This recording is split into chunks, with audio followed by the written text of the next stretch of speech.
Welcome to a new episode of Subcast. Great to be here. So, today we're going to dig into something we've seen bubbling up quite a bit lately, especially in the marketing world. It's this whole issue of greenwashing.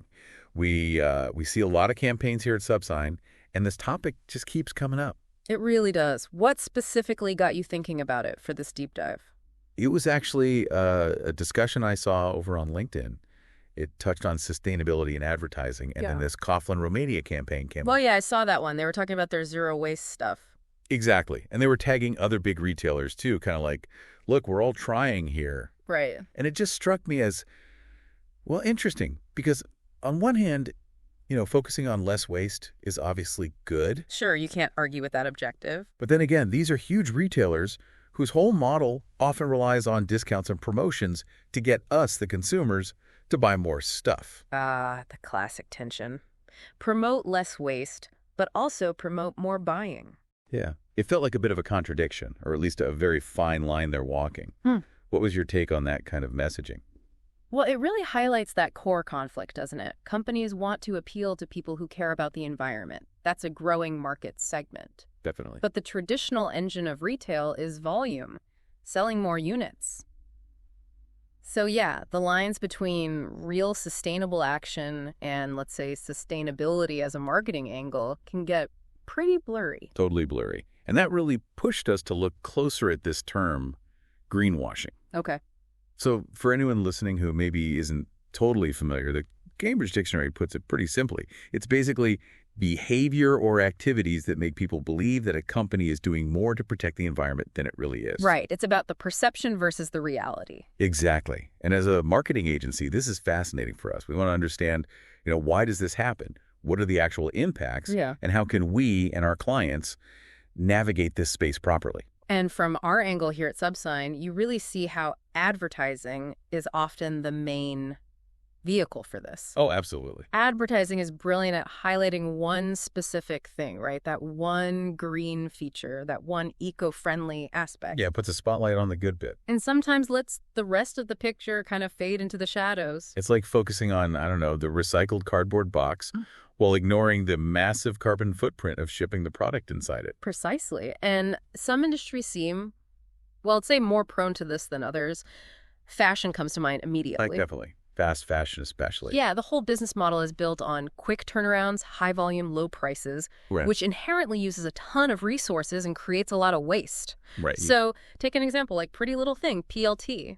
They launched this outlet program for clothes that didn't sell. Okay, so on the surface, that sounds good, right? Giving crows another chance instead of just binning them. That's the immediate spin, yeah.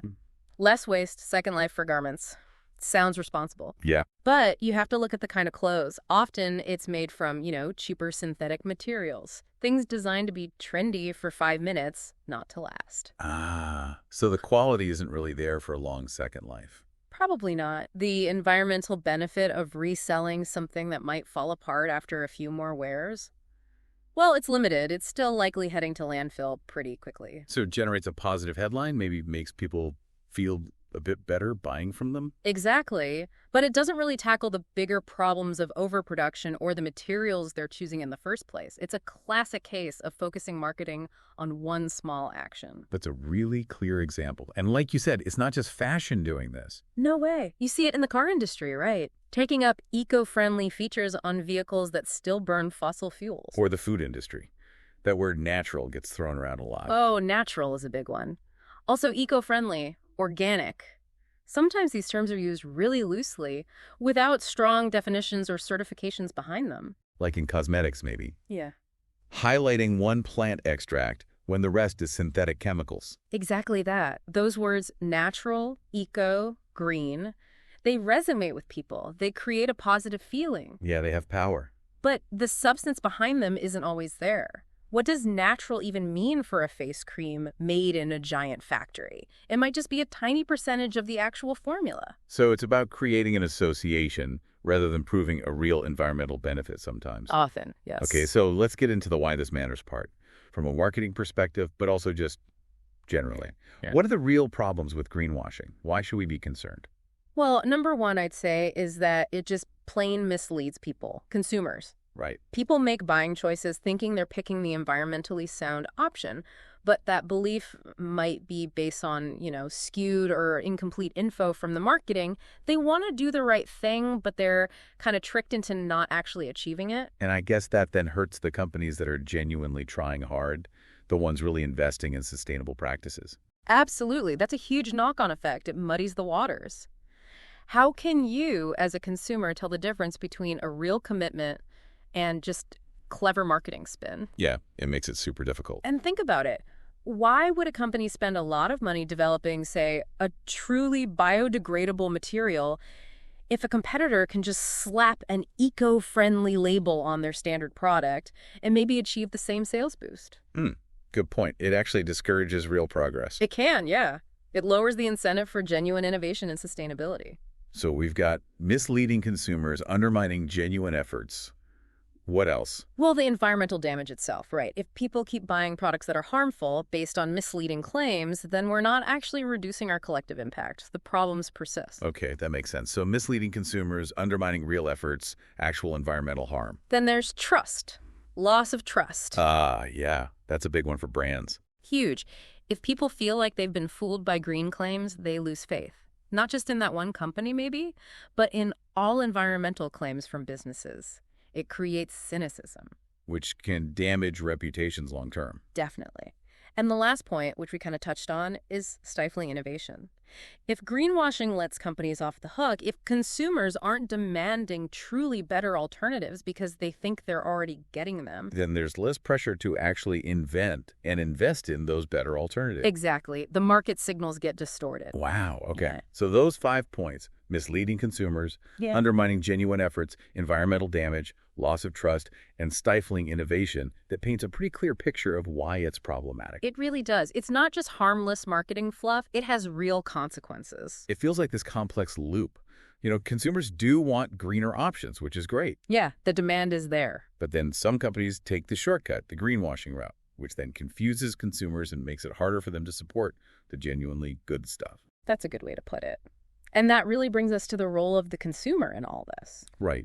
Because at the end of the day, demand drives supply, doesn't it? It certainly plays a massive role. If consumers become more savvy, more critical, if they start asking tougher questions and demanding transparency. Like, okay, you say this is eco-friendly, but how exactly? Show me the proof. Precisely. If that kind of questioning becomes more common, then companies will feel the pressure to back up their claims with real substance, not just slick marketing. So a big part of the solution is consumers getting more informed and maybe a bit more skeptical. I think so. Consumer awareness and vigilance are key. Yeah. But it's not all on the consumer. Okay. We also need to talk about regulation. Clearer rules, stricter standards for what companies can actually claim. This sort of higher power stepping in. Like governments setting clearer guidelines and actually enforcing them. Exactly. That could help level the playing field and make it harder for companies to get away with misleading claims. Right now, it's often a bit of a gray area legally. Okay, so it's a mix of consumer awareness and potentially stronger regulations needed. That seems to be the consensus, yeah. All right, so just to kind of wrap up what we've talked about, we've looked at how greenwashing works, especially through advertising, how it can zoom in on small positives while ignoring the bigger picture. We saw examples in fashion, but also other sectors like automotive and food. And we broke down those key negative impacts.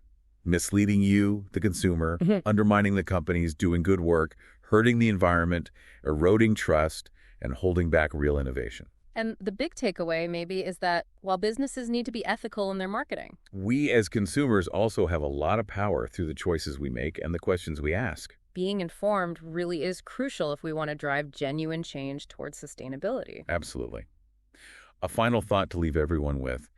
It really comes down to looking beyond the label, doesn't it? It really does. Question the claims, seek transparency. Well said. And on that note, if you're looking for marketing support and want to make sure your own messaging connects authentically and avoids these pitfalls, do get in touch with us here at Subsign. We'd love to help.